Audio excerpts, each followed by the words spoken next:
In the headlines, military begins payment of ex-servicemen allowance. Kwara government directs immediate disbursement of scholarship to students at law school.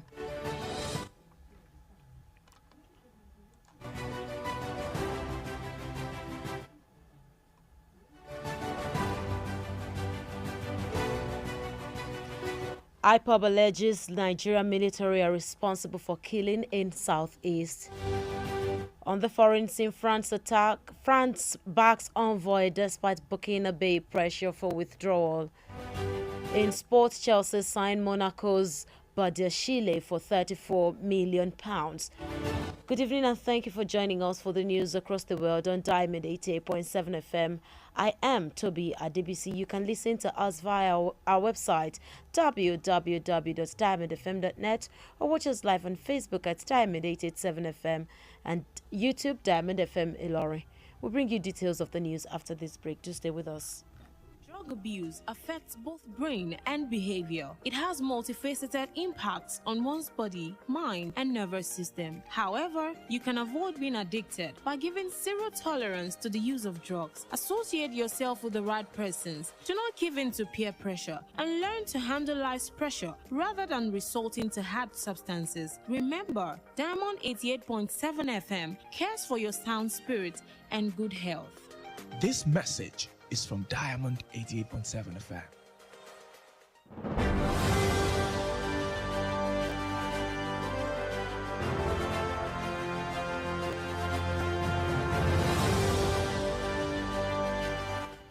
You are welcome back. Now the news in detail. The Military Pensions Board said it has commenced the payment of the old security debarment allowance to eligible military retirees or next of kin of deceased military personnel. Over 90,000 military retirees who retired before 2017 were originally not among those to benefit from the allowance. The reason for their exclusion, according to the Minister of Defense, Major General Bashir Magashi, retired, was that personnel who retired before the law was signed were not entitled to the allowance. A security debarment allowance is the money paid to retired military personnel to discourage them from using the skills they acquired while in service against the government.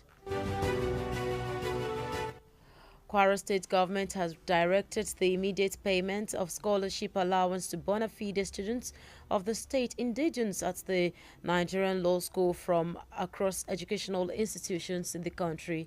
The State Commissioner for Tertiary Education, Dr. Alabia Fiza Bolore, who made this known yesterday in his office in the state capital, said the government will be transparent about the exercise, adding that the money will be paid directly into the accounts of the beneficiaries.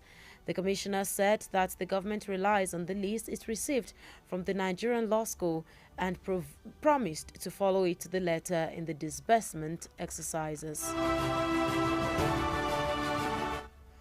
The APC candidate representing Owode Onire constituency at the State House of Assembly has described the recent Court of Appeal during a ruling which affirmed her candidacy as a timely judgment to allow her focus on getting votes at the polls.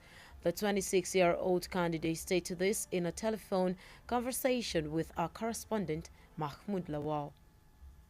Court judgment, as I've said before, we have no winner and we have no loser because this is everybody's work. It is a collective work that almost everybody, not even almost everybody in the Owode Onire constituency are part of. So, and it is very timely. At this time, we focus on how to get vote from our people.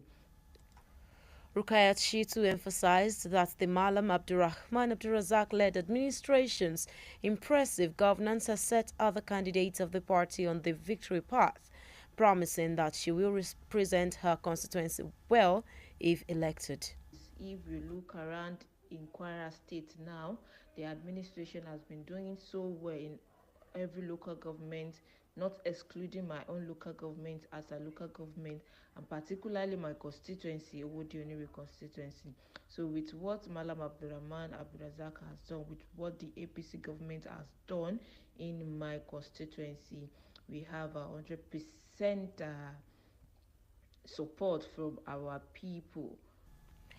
The Court of Appeal a week ago declared the 26-year-old intending lawmaker as the legitimate candidate of Kwara APC Owode Onire State constituency, calling the case of her challenger Ainde Alajere a case of no account. The Ondo State Governor Rotimi Akeredolu has imposed a 24-hour curfew on Ikare Akoko, the headquarters of Akoko Northeast local government area of the state, following the crisis in the community. The curfew order was contained in a statement issued by his chief press secretary, Richard Olatunde, this morning. In the past few days, two youth groups have been attacking each other after a New Year carnival held in the town. It was gathered that some people were killed while shops and vehicles were allegedly vandalized and burnt down by some hoodlums. For personnel of the Federal Operations Unit FOU Zone A of the Nigeria Customs Service NCS have been murdered by daredevil smugglers of foreign parboiled rice in Ogun State. Speaking to journalists, the acting customs area controller, FOU Zone A, Hussein Ejibuno, said the officers were all murdered in cold blood in year 2022.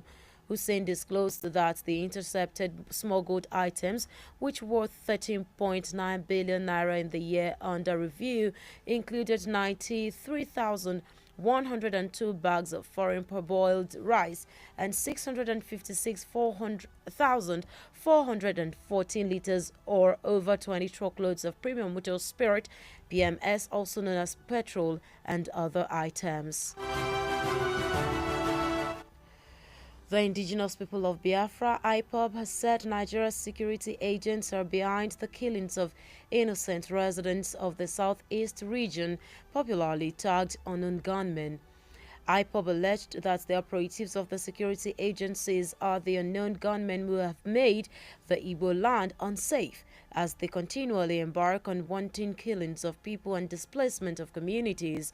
In the statement by its spokesperson, Ima Powerful, IPOB claimed some security agencies invaded a bar in Anambra State on the first day of the year and shot nothing less than 50 youths dead. The group added that the gruesome murder was blamed on unknown gunmen. The news across the world is reaching you from Diamond 88.7 FM. We'll go on a break now. After that, we'll bring you foreign, then sports news. Do stay with us. Follow us on social media, Facebook, Twitter, and Instagram.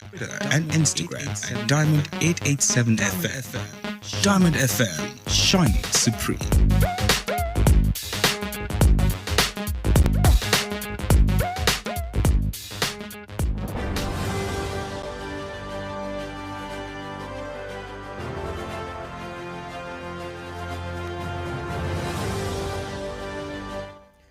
You're welcome back from the break. You're still listening to the news across the world, reaching you from Diamond 88.7 FM. Now we continue with the rest of the stories from the foreign scene, where France is backing its ambassador in Burkina Faso despite a request by authorities there to replace him amid growing anti-French sentiment.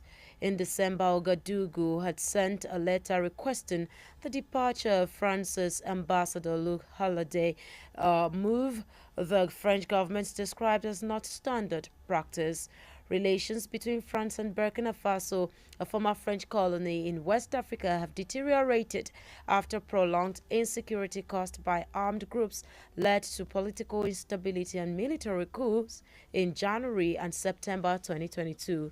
Angry protesters targeted the French embassy, cultural center, and military base in Burkina Faso on the day of the second coup and on November 18. Demonstrators demanded Paris's exit and called on the interim military authorities to ask Russia for help fighting the rebels. Still on the foreign scene, the North Atlantic Treaty Organization NATO Secretary General Jens Stoltenberg has warned the United States and its allies not to underestimate Russia in the ongoing war against Ukraine. Stoltenberg made this known today at a business conference in Oslo, the capital of Norway. Putin has threatened to use nuclear weapons, which could threaten the peace and safety of the world if the West aids Ukraine in the war. The Office of the United Nations High Commissioner for Human Rights, or HCHR, verified a total of 6,919 civilian deaths since the war began. And in the exciting world of sports, Chelsea have confirmed the signing of Monaco defender Benoit Badiashile for a reported £34 million fee. Badiashile has become Chelsea's first major signing of the January transfer window, with Potter adding extra quality to his defensive ranks amid his side's poor run of form. The 21-year-old France international has signed a long-term contract at Stamford Bridge after spending the first 4 years of his career at Monaco, where he made 106 League One appearances. With that, we've come to the end of the news around the world. But before we go, here is the recap of the major highlights. Military begins payment of ex-servicemen allowance. Federal government directs immediate disbursement of scholarship to students at law school. IPOB alleges Nigerian military are responsible for killing in Southeast. On the foreign scene, France backs envoy despite Burkinabe pressure for withdrawal. In sports, Chelsea signed Monaco's Badiashile for £34 million. Did you know that the teeth start to form before you are even born, but don't come out through until you are between 6 to 12 months? Now you know. Diamond FM says the fingers are not equal. We are not created in the same way. Appreciate others for how they look. They do not have the privilege to look different. For news coverage or information about happenings around you, kindly contact Diamond FM newsroom number on 0916 062 7526. The news across the world was edited by Mahmoud Lawal. And I am Tobi Adebisi. Thank you for listening to your shining supreme station. Stay tuned for the Yoruba version.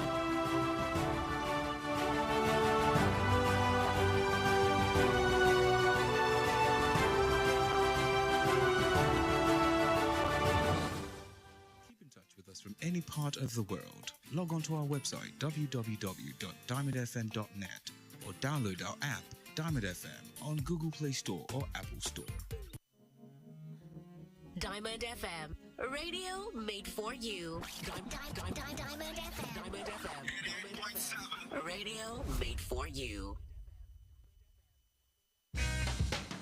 The best sounds on radio. Diamond FM, shining supreme.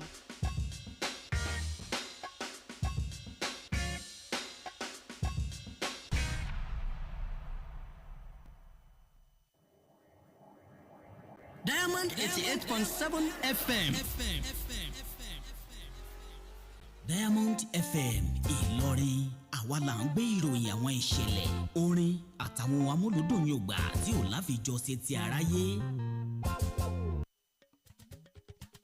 Láti inú yàrá ìròyìn Diamond 88.7 FM Ìlọrin, ìròyìn àgbáyé.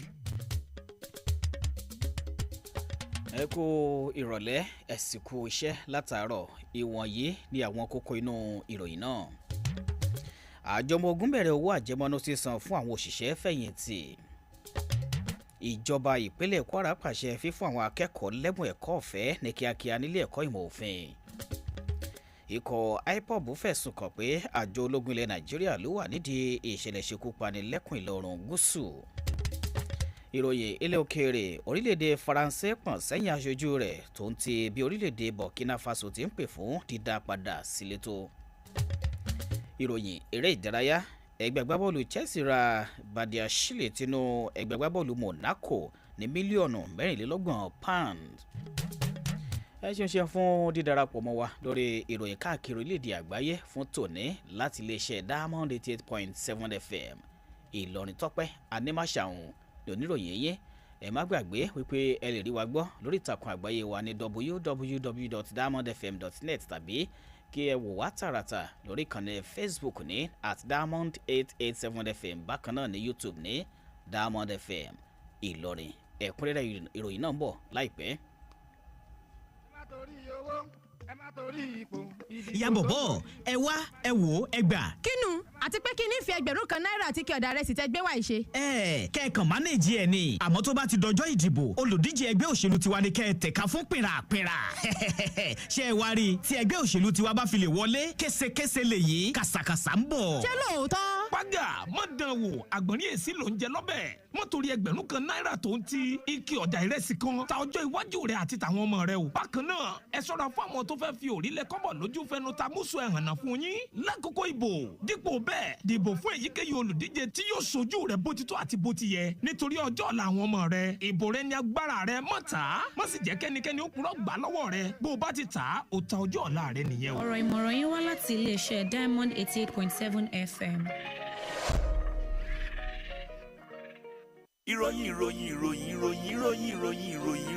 ìròyìn ẹ̀kúnrẹ́rẹ́ láti ilé iṣẹ́ Diamond FM.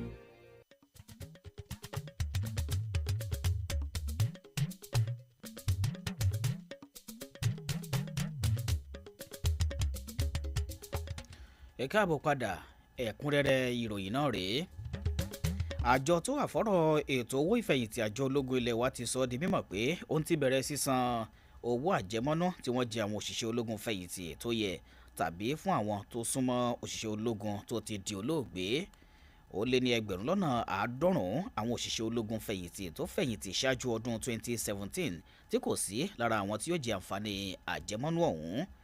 Èrèdí yíyọ àwọn ènìyàn náà kúrò nínú ètò ọ̀hún gẹ́gẹ́ bí mínísítà ọ̀rọ̀ ààbò ọ̀gágun àgbà fẹ̀yìntì Bashir Magashi ti wí ní wípé àwọn òṣìṣẹ́ tó fẹ̀yìntì ṣáájú àkókò tí òfin náà gba ìbuwọ́lù kò lẹ́tọ̀ọ́ láti gbà á. Owó àjẹmọ́nú ọ̀hún ni wọ́n máa ń san fún àwọn òṣìṣẹ́ ológun fẹ̀yìntì lọ́nà àti dènà lílo àwọn ọgbọ́n àti ìdánilẹ́kọ̀ọ́ tí wọ́n ti gbà lẹ́nu iṣẹ́ tako ìjọba. A gbọ́ pé àwọn òṣìṣẹ́ ológun tọ́rọ̀ kàn ti ṣe oríṣiríṣi ìfẹ̀hónúhàn lọ́dún méjì sẹ́yìn láti béèrè fún àjẹmọ́nú ọ̀hún sísan.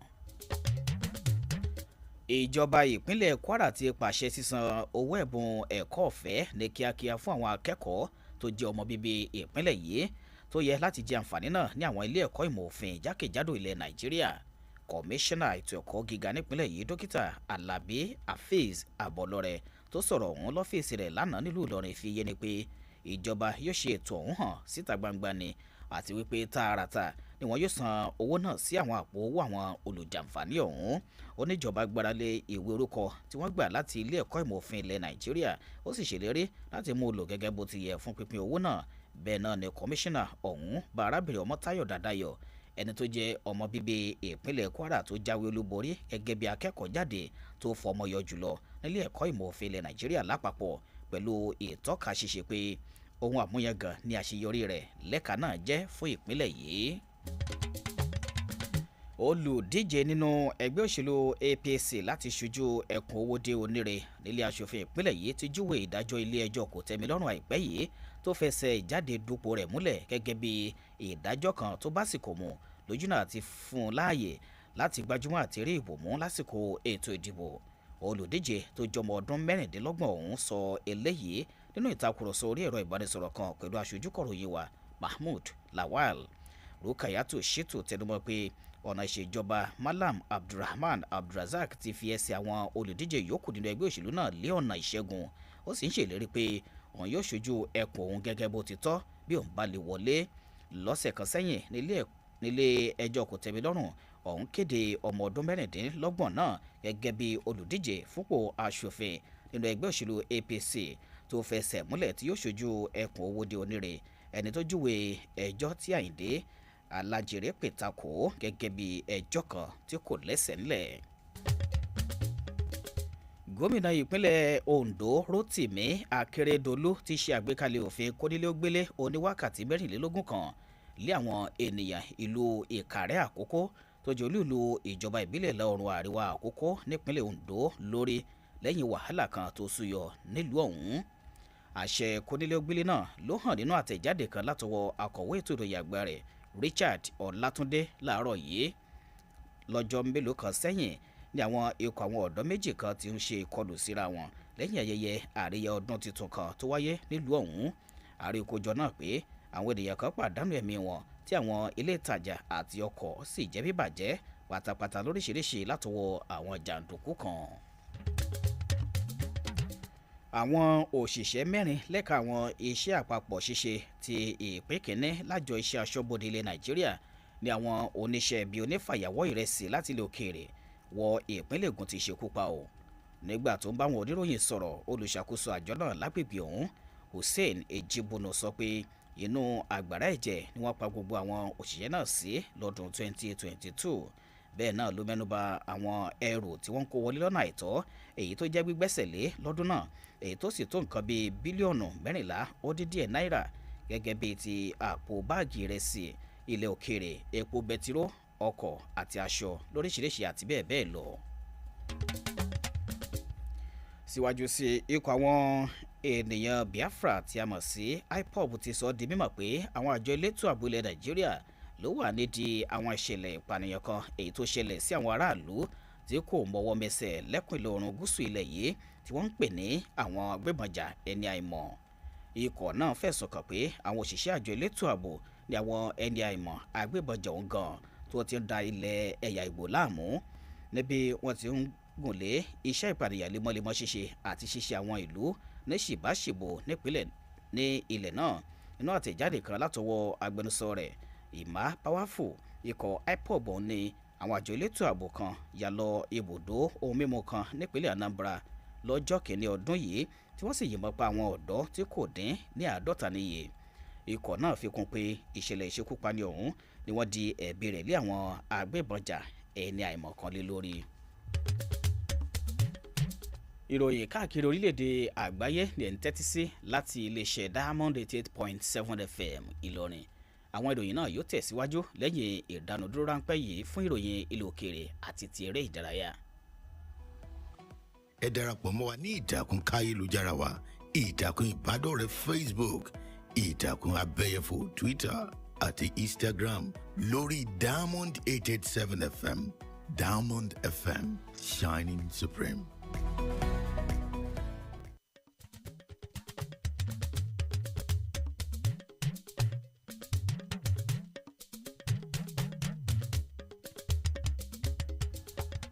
Ẹ káàbọ̀ padà bí ẹ bá ṣẹ̀ṣẹ̀ ń darapọ̀ mọ́ wa, ìròyìn káàkiri orílẹ̀-èdè àgbáyé ló ń lọ lọ́wọ́ láti Diamond 88.7 FM Ìlọrin. Àwọn ìròyìn ọ̀hún tẹ̀síwájú báyìí. Ìròyìn láti ilẹ̀ òkèèrè, orílẹ̀-èdè Faransé kò padà lẹ́yìn aṣojú rẹ̀ nílẹ̀ Burkina Faso tó ń ti ìpè kan tí àwọn aláṣẹ ilẹ̀ náà ń pè fún pípààrọ̀ rẹ̀ látàrí àwọn àtakò ilẹ̀ Faransé tó ń ga níbẹ̀. Lóṣù kejìlá, Ouagadougou ti ṣáájú fi lẹ́tà kan ránṣẹ́ èyí tó ń pè fún dídá aṣojú ilẹ̀ Faransé ọ̀hún Luc Halad padà sílé, ṣùgbọ́n tí ìjọba ilẹ̀ Faransé júwe bí ohun tí kò bá ìlànà tó yẹ mu. Àdínkù ti bá àwọn àjọṣepọ̀ tó wà láàrin ilẹ̀ Faransé ọ̀hún àti Burkina Faso lẹ́yìn mẹ́hẹ̀ ètò ààbò ọlọ́jọ́ gbọ́ọ̀rọ̀ kan tí àwọn ikọ̀ adìhámọ́ra fà, èyí tó yọrí sí àìdúróore ètò òṣèlú àti ìdẹ̀tẹ̀ ìgbàjọba ológun lóṣù kínní àti oṣù kẹsàn-án ọdún 2022. Nílẹ̀ òkèèrè bákan náà, akọ̀wé gbogbogbò àjọ NATO Jens Stoltenberg ti kìlọ̀ fórílẹ̀-èdè Amẹ́ríkà àtàwọn alájọṣepọ̀ rẹ̀ láti má ṣe fojú tẹ́ńbẹ́lú orílẹ̀-èdè Russia o nínú ogun tó ń lọ lọ́wọ́ tako orílẹ̀-èdè Ukraine. Stoltenberg fi eléyìí hàn lónìí níbi ètò ìpàdé àpapọ̀ okòwò kan nílùú Oslo tó jẹ́ olúùlú orílẹ̀-èdè Norway. Putin ti dún màhòrò láti ṣe àmúlò àwọn ohun ìjà olóró èyí tí ó dàbàrú àlàáfíà àti ààbò àgbáyé ní bílẹ̀ Amẹ́ríkà bá ń pọ̀n sẹ́yìn orílẹ̀-èdè Ukraine nínú ogun náà.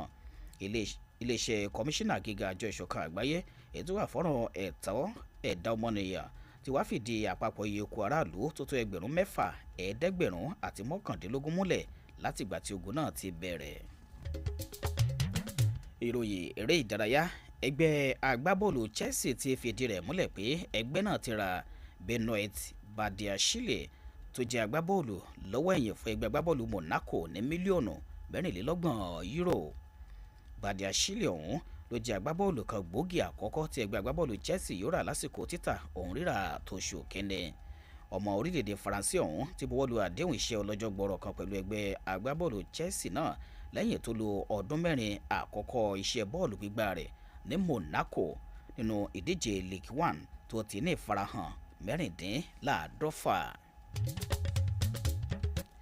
Ìròyìn káàkiri orílẹ̀-èdè àgbáyé ọ̀hún kò ní jù báyìí lọ fún tòní láti lè ṣe Diamond 88.7 FM Ìlọrin, ṣùgbọ́n kí a tó máa lọ àwọn kókó tí a ti mẹ́nubà nínú rẹ̀ rí lẹ́ẹ̀kan sí i.